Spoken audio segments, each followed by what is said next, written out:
بسم اللہ الرحمن الرحیم۔ ساری تعریف اللہ کے لیے جس کی مدحت تک بولنے والوں کے تکلم کے رسائی نہیں ہے، اور درود و سلام ہے محمد و آل محمد کے لیے۔ آپ تمام ناظرین و سامعین کو پروگرام مہمان رمضان میں خوش آمدید کہتا ہوں۔ آپ کا میزبان سید علی عابد آپ کی خدمت میں حاضر ہے۔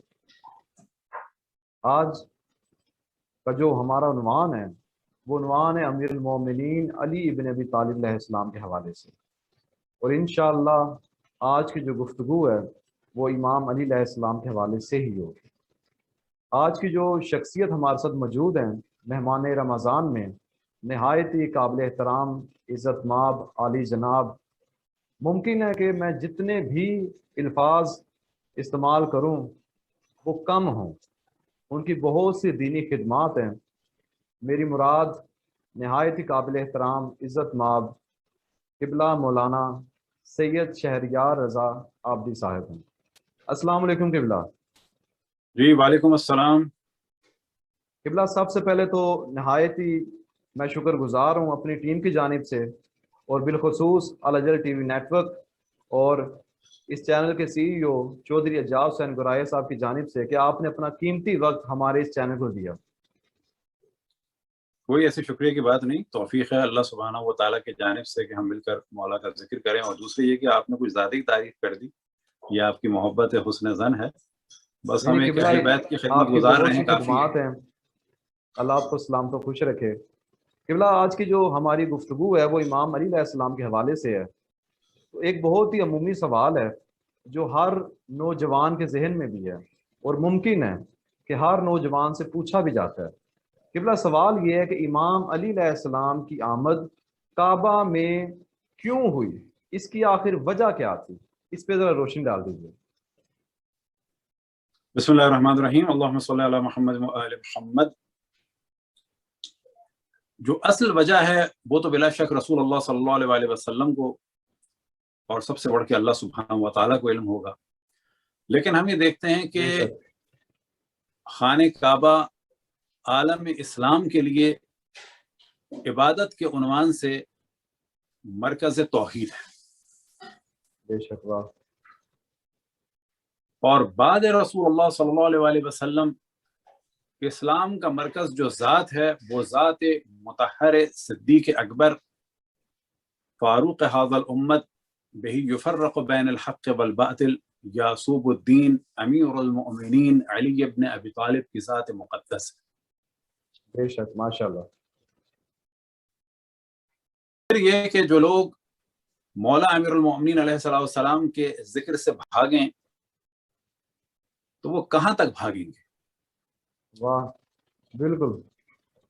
تو شاید ایک وجہ یہ ہو کہ تم ذکر سے بھاگنا چاہو تو بھاگو، لیکن کعبہ ایسی جگہ ہے کہ جو علی سے منسوب ہے، علی کعبے سے منسوب ہیں، اور یہ دونوں اللہ سبحانہ و تعالیٰ سے منسوب ہیں۔ علی ولی اللہ ہیں اور کعبہ بیت اللہ ہے، اور یہ دونوں ہی دین کا مرکز ہیں اور دونوں ہی توحید کا مرکز ہیں۔ بے شک مولا امیر المؤمنین علیہ السلام ہی وہ ذات ہیں بعد اشرف الانبیاء حضرت محمد مصطفیٰ صلی اللہ علیہ وآلہ وسلم جو صحیح معنی میں توحید بیان فرمانے والی، اور یہی وجہ ہے کہ رسول اللہ صلی اللہ علیہ وآلہ وسلم نے اپنے بعد کے زمانے کے لیے ارشاد فرمایا انی تارک فیکم الثقلین کتاب اللہ و عطرۃ اہل بیت، میں تمہارے درمیان دو گراں قدر چیزیں چھوڑ کے جا رہا ہوں، ایک کتاب خدا، دوسرے میرے اہل بیت۔ بے شک ماشاءاللہ۔ تو آج اگر تصور کریں کعبہ بھی ایک ہے، اہل بیت منفرد ہیں، اور کتاب خدا بھی ایک ہے، بے شک، اور تینوں ہی کا ایک خاص تعلق ہے۔ اس کے علاوہ اور جو وجہ ہو سکتی ہے بس وہی کہا جائے گا، اگر کوئی اللہ کی معرفت چاہے تو رسول اللہ اور مولا علی کی معرفت حاصل کرے، صحیح، اور بعد اشرف الانبیاء اگر معرفت خداوند تبارک و تعالیٰ چاہیے تو وہ مولا امیر المؤمنین علیہ السلام کے علاوہ کہیں سے نہیں مل سکتی۔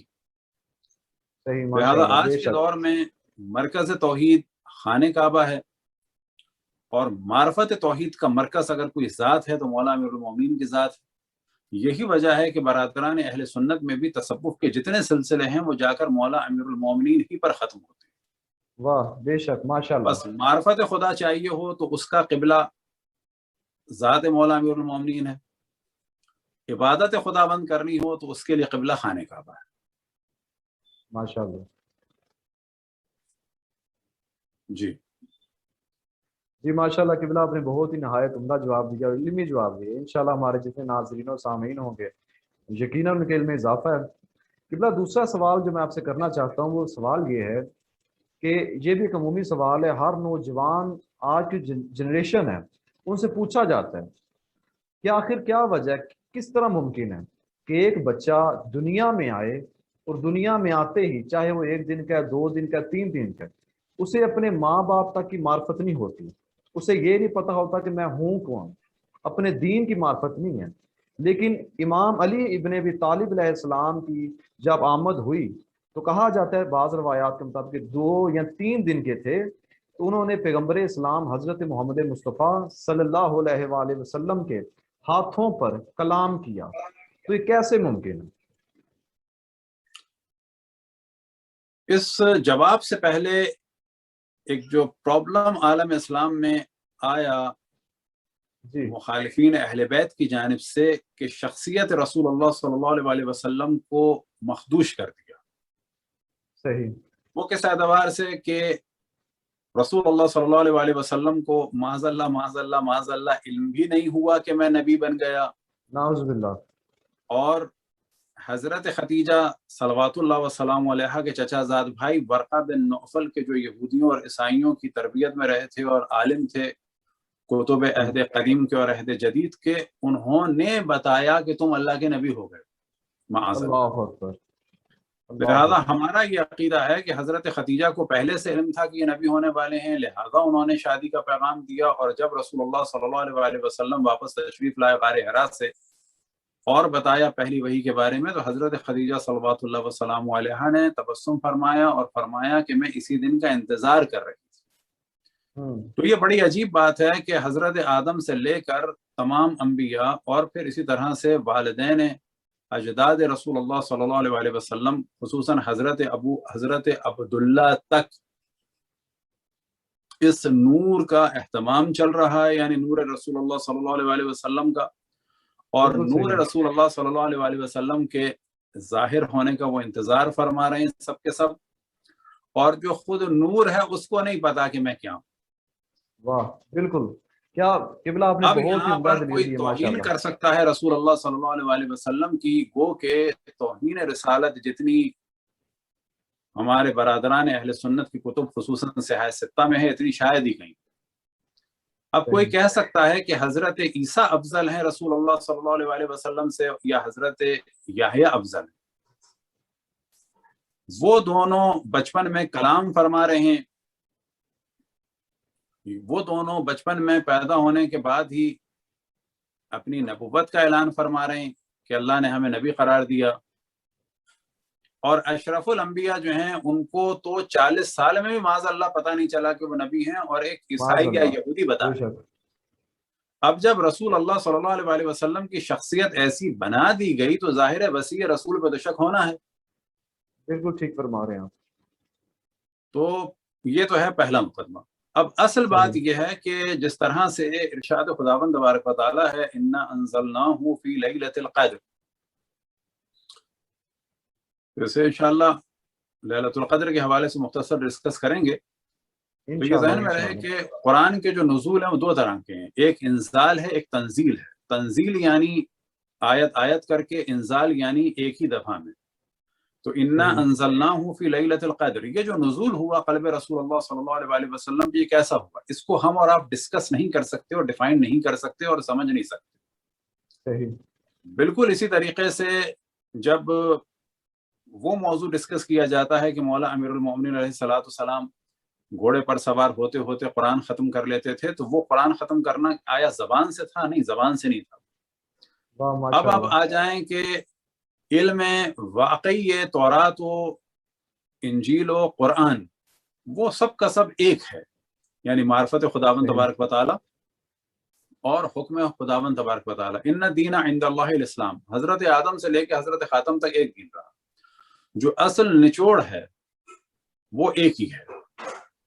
تو اب جو مولا امیر المومنین نے رسول اللہ صلی اللہ علیہ وسلم کو سنایا تو ممکن ہے ہم اور آپ نہ سن پاتے، کیونکہ وہ ایسا نہیں تھا کہ بسم اللہ الرحمن الرحیم اور آواز کے ساتھ انہوں نے پڑھنا شروع کیا، لیکن بعض روایات میں یہ ہے کہ سورہ مومنون جو ہے وہ خصوصاً سنایا۔ اب یہ کہ پورا قرآن سنایا، وہ کیسے سنایا وہ ہم نہیں سمجھ سکتے، اگر چند آیتیں پڑھی سورہ مومنون کی تو وہ بھی بعض روایات میں ہے، تو چند آیتیں پڑھ کے سنائیں۔ اب جب کہا جاتا ہے ایک آیت بھی وہ بھی قرآن ہے، تو ممکن ہے کہ یہ ایک بالکل ایک الگ طریقہ تھا کہ جو مولا امیر المومنین اور رسول اللہ صلی اللہ علیہ وسلم کے درمیان تھا، جسے کوئی درک نہیں کر سکتا۔ اور آواز کے ساتھ جب یہ کہا جاتا ہے کہ امام علی ابن ابی طالب علیہ السلام پیغمبر اسلام کے ہاتھوں پہ قرآن پڑھ رہے تھے، قرآن سنا رہے تھے، تو یہاں پہ ایک سوال اٹھتا یہ ہے کہ ابھی تو سلسلہ جو تھا نزول قرآن کا وہ شروع بھی نہیں ہوا، تو کیسے ممکن ہے کہ امام علی علیہ السلام اس وقت قرآن پڑھ کے سنا دیں؟ جی یہی میں نے اتفاق سے اسی سوال کے لیے پہلے ہی جواب دے دیا تھا۔ جی بالکل، آپ نے پہلے جواب، میں چاہ رہا ہوں تھوڑا سا زیادہ کر دیں تاکہ ہمارے سننے والے اسے زیادہ گا سکیں۔ دیکھیں قرآن کے بہت سارے احکام اور خصوصاً قرآن کی اصل تعلیم ہے، معرفت خداوند تبارک و تعالی ہے، معرفت انبیاء ہے، اور اسی طریقے سے قیامت کا موضوع ہے، اور جو شریعت ہے وہ حضرت آدم سے لے کے حضرت خاتم تک ایک ہی رہی، اور خصوصاً وہ شریعت کا جلوہ نظر آیا حضرت ابراہیم علیہ السلام کے بعد زیادہ نظر آیا، اور وہ پھر ایک ہی ہے۔ اچھا، آج بھی اگر بعض لوگوں کو بڑا تعجب ہوتا ہے کہ اسلام میں فقہی اعتبار سے جو سب سے زیادہ قریب دین ہے وہ کون سا ہے، آپ کو تعجب ہوگا، وہ یہودی ہیں۔ عیسائیوں میں پول نے شریعت کو ختم کر دیا تھا، لیکن یہودیوں میں آج بھی وہی شریعت چل رہی ہے، لہذا بہت سارے موضوعات اسلام کے اور جوڈائزم کے یعنی یہودیوں کے ایک ہیں، کیونکہ شریعت ایک۔ اسی طرح سے یہودیوں میں بھی توحید ہے۔ تو اصل جو موضوع تھا، یعنی اصل جو نچوڑ تھا قرآن کا، جو اساس تھی، وہ تو ایک تھی۔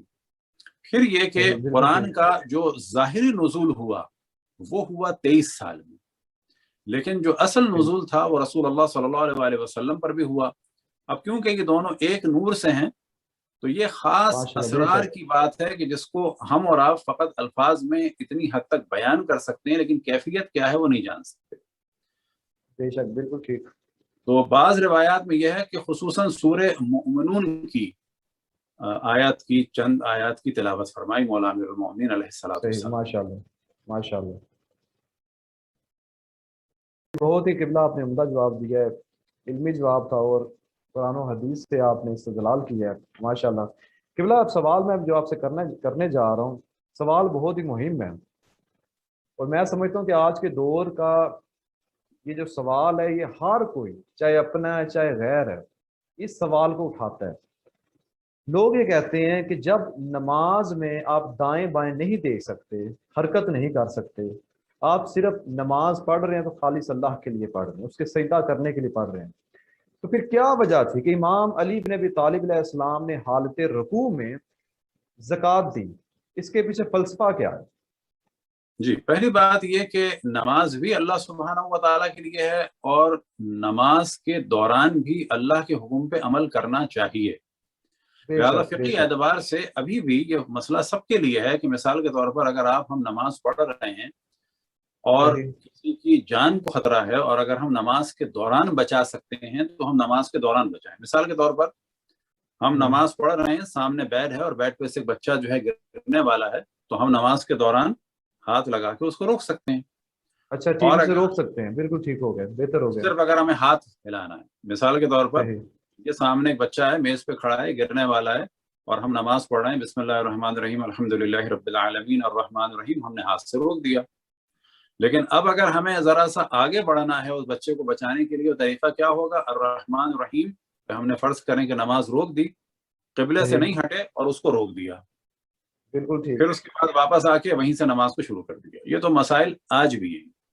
اب آ جائیں کہ مولا امیر المومنین علیہ السلام نے جب وہ ندا سنی کہ ایک شخص مانگ رہا ہے تو اتنی بات واضح ہے کہ مانگنے کے بعد اس کی توجہ جو ہے وہ مولا امیر المومنین علیہ السلام ہی پر تھی صحیح. اچھا یہ بھی بات واضح ہے کہ نماز وہ نہیں پڑھ رہا تھا، اس کا مطلب ہے بڑا ضرورت مند آدمی تھا جو سائل آیا تھا.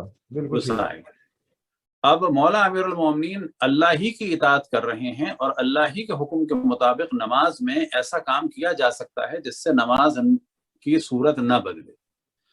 لہذا مولا امیر المومنین نے صرف اپنا ہاتھ اس طرح سے آگے کر دیا اور وہ سمجھ گیا کہ یہی سخی ہیں، یہی کریم ہیں اور یہی سمجھتے ہیں، کیونکہ رکوع کرنے والوں میں اور شاید کسی کے پاس نہ ہوتا اور شاید نہ دیتا، کیونکہ مولا امیر المومنین علیہ السلام کی ذات وہ ذات ہے کہ جو جانتے ہیں کہ نماز میں سمت بھی بدلی جا سکتی ہے. واہ.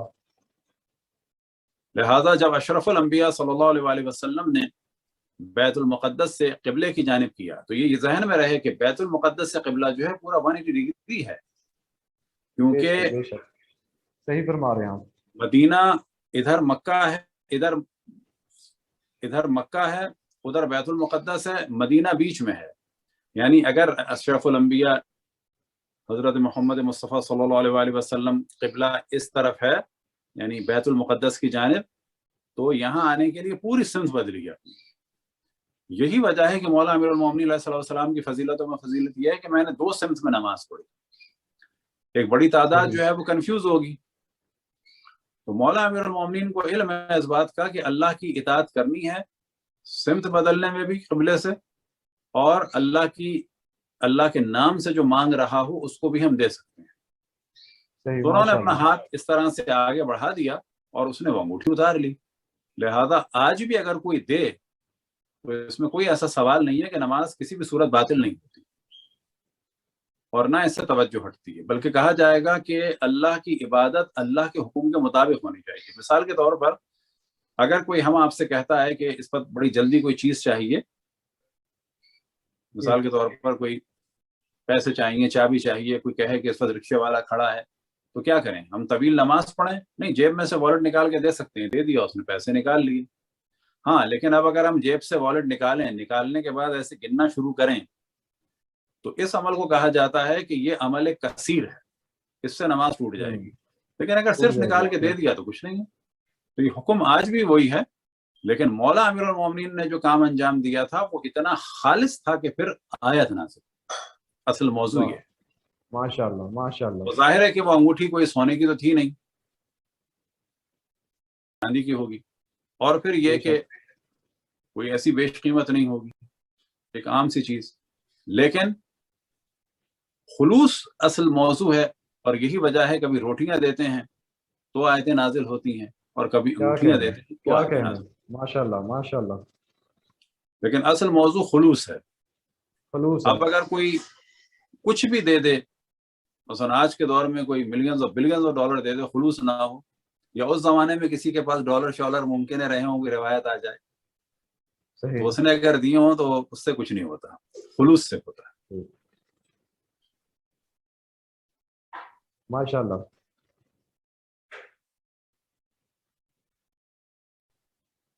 جی کوئی اور سوال اگر ہو تو ارشاد فرمائیں. جی قبلہ آپ نے بہت ہی، اور یہ حضرت پہلے سے کرنا، آپ کی گفتگو ویسے بھی بہت علمی ہوتی ہے. آپ ہمیشہ اپنی گفتگو میں قرآن و حدیث سے استدلال کرتے ہیں اور وہی چیز آپ بیان کرتے ہیں جو حقیقت ہوتی ہے، اس میں کوئی شک و شبہات کی بات نہیں ہے. قبلہ جو میں آپ سے آخری سوال کرنے جا رہا ہوں آج کے پروگرام کا، وہ آخری سوال یہ ہے کہ ہم امام علی علیہ السلام کی آمد میں ہماری گفتگو ہو رہی تھی، تو سوال یہ ہے کہ امام علی علیہ السلام کی تربیت کہ کوئی ایسی داستان جو خود ان کی زبانی ہو، کہ امام نے فرمایا کہ میری تربیت کس طرح کی گئی، کیسے کی گئی اور کس نے کی. بڑی تیزی سے اس کو ڈسکس کرتے ہیں کیونکہ یہ موضوع طویل ہے کہ جس طرح سے حضرت ابو طالب علیہ السلام نے رسول اللہ صلی اللہ علیہ وسلم کو پالا تھا، بالکل اسی طرح سے رسول اللہ صلی اللہ علیہ وسلم نے مولا امیر المؤمنین کو پیدا ہونے کے کچھ ہی دن کے بعد لے لیا تھا، اور پوری حالت مولا امیر المؤمنین کی رسول اللہ صلی اللہ علیہ وسلم نے اور حضرت خدیجہ صلوات اللہ وسلام علیہا ہی نے فرمائی تھی. یہ بات صحیح بڑی کلیئر ہونی چاہیے. کلیئر، اچھا بالکل ٹھیک ہو گیا. جس طرح حضرت ابو اب طالب علیہ السلام نے پیغمبر اسلام صلی اللہ علیہ وآلہ وسلم کی پرورش کی تھی، انہیں پالا تھا، اسی جی طرح رسالت مآب اور جناب خدیجہ سلام اللہ علیہ نے نہیں امام علی مولا علیہ السلام کو پالا. جی. بے شک، ماشاء اللہ، اب یہ جو پرورش ہے بچپن سے ہے، تو یہاں پہ بالکل ٹھیک ہو گیا. کہا جا سکتا ہے کہ مولا امیر المومنین علیہ الصلوۃ والسلام رسول اللہ صلی اللہ علیہ وآلہ وسلم کا جو تعلق تھا وہ کیا تھا؟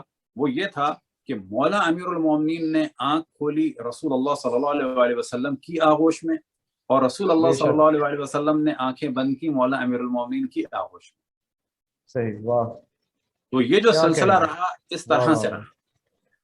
حتیٰ ماشاء اللہ، روایات میں ہے کہ مولا امیر المومنین کو اپنے ساتھ سلانا، یعنی گودوں میں لے کے جانا، پھر عبادات میں ساتھ رکھنا، پھر اس کے بعد غار ہرا میں ساتھ عبادات میں ہونا.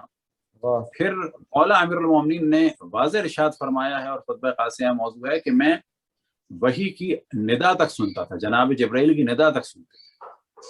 اور یہی وجہ ہے کہ سب سے پہلے اگر کوئی ایمان لایا، یہ والا موضوع ذرا سا کلیئر کر دیں، کیونکہ بعض جی جی، مومنین کہتے ہیں ایمان لانے کی ضرورت کیا تھی. ہاں، مولا امیر المومنین سب سے پہلے ایمان لائے ہیں. ایمان لانے سے مراد یہ نہیں ہے کہ معاذ اللہ اس سے پہلے وہ ایمان نہیں رکھتے تھے. ایمان لانے سے مراد یہ ہے کہ اس سے پہلے وہ شریعت حضرت ابراہیم علیہ السلام پہ تھے، جس طرح سے رسول اللہ صلی اللہ علیہ وآلہ وسلم تھے.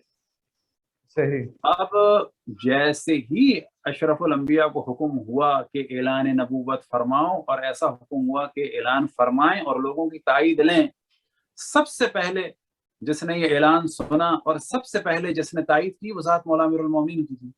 واہ، ماشاء اللہ، اس لبیک تائید کو پکارنے والی کہتے ہیں سب سے ایمان پہلی لانا، ذات امام علی بن طالب علیہ السلام ہے. نہ یہ کہ معاذ بے اللہ شک، اس سے پہلے وہ ایمان نہیں رکھتے تھے. صحیح، تو یہ جو سلسلہ تھا سمجھیں اس طرح سے تھا.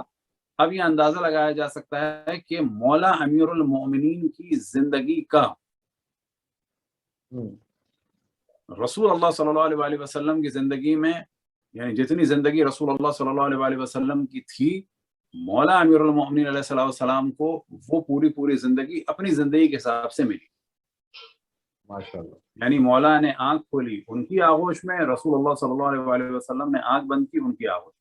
اس سے اللہ زیادہ اکبر، ٹائم کسی نے بھی کبھی بھی، اور اس سے زیادہ کلوز ریلیشن کبھی بھی کسی کا بھی نہیں تھا. عالم صحیح، انوار ماشاء میں اللہ، ایک نور سے زمین پر سگے چچا زاد بھائی، نسبی رشتہ داری میں داماد، مانوی اعتبار سے وسیع اور ولی اور خلیفہ، تربیت کے اعتبار سے دن اور رات ساتھ، یہ اس سے زیادہ قربت کسی کی بھی نہیں ہو سکتی. بے شک، بلکہ ماشاء یہاں اللہ، پہ کہا جائے گا کہ اتنی قربت یہ چیز ذہن میں رہے کہ ظاہر ہے کہ جناب سیدہ سلام اللہ علیہ کا خاص رشتہ تھا، بیٹی تھی، اور وہ والی فضیلت بھی کسی کو نہیں ہے. لیکن جتنی قربت مولا امیر المومنین علیہ السلام کی رسول اللہ صلی اللہ علیہ وآلہ وسلم سے تھی، اور جتنا زیادہ موقع ملا، اتنی قربت، ایسی قربت جناب سیدہ کی بھی نہیں تھی. اور اگر وہ تھی تو بیٹی کے عنوان سے تھی، اور مدت اس میں کم تھی. صحیح، تو اب مولا امیر المومنین کا کسی دوسرے سے مقایسہ کرنا بالکل ہی ابس مقایسہ ہے. صحیح، ماشاء اللہ. اب یہاں پر ایک معذرت ہم کر لیں، کیونکہ ہم 2-3 منٹ لیٹ ہو چکے ہیں، جوائن کرتے کرتے مزید 2-3 منٹ جی لیٹ ہو قبلہ، جائیں گے. جی کوئی مسئلہ نہیں قبلہ، ہم آپ کے نہایت شکر گزار ہیں کہ آپ اپنا قیمتی وقت ہمیں دیا. تو انشاءاللہ یہ گفتگو کا سلسلہ انشاءاللہ یوں ہی جاری و ساری رہے گا. خداوند تبارک و تعالیٰ کا شکر ہے کہ ہم سب کو اس نے یہ توفیق عطا فرمائی کہ مولا کا ذکر کر سکیں. بے شک، اللہ آپ کی توفیقات میں اور اضافہ فرمائے، اور باقی تمام مومنین کی توفیقات میں اضافہ فرمائے. اپنے رسول، اپنی حجتوں، خصوصاً امام زمان علیہ السلام کی اور زیادہ معرفت اور اطاعت کی توفیق عطا فرمائے. جی بہت شکریہ قبلہ. ناظرین آج کے لیے صرف اتنا ہی ہے. انشاءاللہ 29 ماہ رمضان المبارک تک قبلہ مولانا سید شہریار رضا عابدی صاحب ہمارے ساتھ ہم سفر بن کر چلیں گے، اور اسی طرح